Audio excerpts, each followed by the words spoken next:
Hey everyone, it's Mary with another hotel room tour.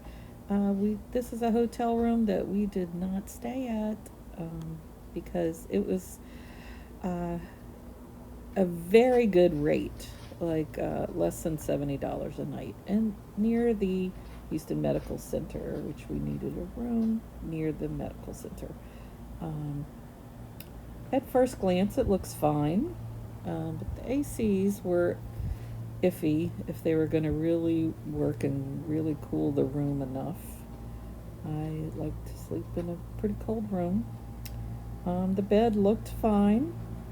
Had those window units that I don't like, but for that price, who cares? There's a little desk in the corner, closet. Nothing fancy, but who cares? It's a cheap room and all that. But when we get closer to the bathroom, there I'm showing you there's no like modern USB ports or anything, but there were outlets near the bed, so that was okay. My husband had sat down to work right away, so he didn't get to come around and look at the room right away. It's when you get to the bathtub and the bathroom that started to find some issues. It was actually paint peeling off of the bathtub. Like, who paints a bathtub? And then this, like, totally gross, um, just grossness. The toilet looked okay. I didn't inspect it too close because I really didn't want to touch anything.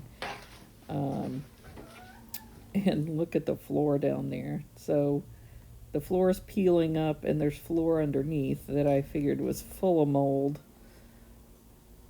And that speckled, if they're not going to wash the bathtub, who knows what's on the speckled tile? And cigarette burns on the countertop. The drawers look fine. The unit looked fine. I didn't see any moldy stuff there. Um, but we just didn't feel like I could take a bath in that room. We asked for another room. The AC didn't work, but you could see how close it is to the Houston Medical Center. There's all the medical center buildings right there. You could see from the window. But anyway, we ended up checking out. So this is Mary, Cajun DIY Diva. Thanks for watching, and please subscribe and like the video.